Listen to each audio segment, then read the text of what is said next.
চলে এলাম আজকে একটা নতুন ব্লগ নিয়ে। আজকে সারাদিনে কী কী করেছি, বাজারে গেছি, কী কী হয়েছে না হয়েছে সবই খুঁটিনাটি বলবো।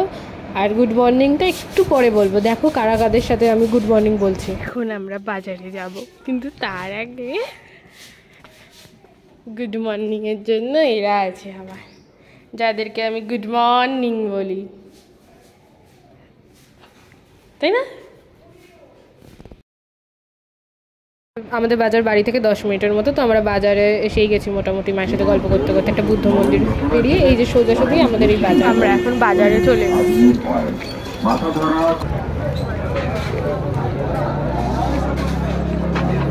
আমাদের এখানে অনেকগুলোই বাজার আছে। এটা 55 তলার বাজার, তারপর বড় বাজার আছে স্টেশনের ওখানে, আর একটা 12 জিবি বাজার আছে, তারপরে আরেকটা ওই দিল্লি রোডের ওই সাইডে একটু ছোট্ট করে বাজার আছে। বাগপাড়ার মোড়েও ছোটোখাটো বাজার বসে। তো আমাদের এখানে অনেকগুলোই বাজার আছে, তার মধ্যে এই আমাদের 55 তলার বাজার, আর স্টেশনের কাছের বাজার বড় বাজার, আর হচ্ছে গিয়ে 12 জিবি বাজার, এই তিনটে একটু বেশি, অনেক বেশি থাকে আর কি।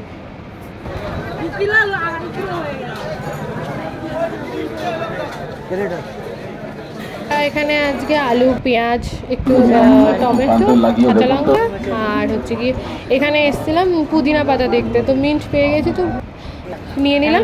এরপর আমাদের বাজার কমপ্লিট, এরপর আমরা হেঁটে হেঁটে বাড়ি আসছি। কথাগুলো কি আমরা শুনতেও পাই। এখন বৈশাখী আম কিনছি।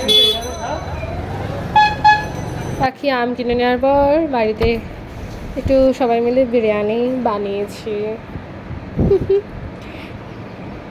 মাটন, চিকেন বিরিয়ানি করেছে, আর মাটন হচ্ছে কি কারি করা হয়েছে, আর বিরিয়ানির সাথে আলু আর ডিম দিয়ে বিরিয়ানি হয়েছিল, আর মাটন কারি হয়েছিল, বাস।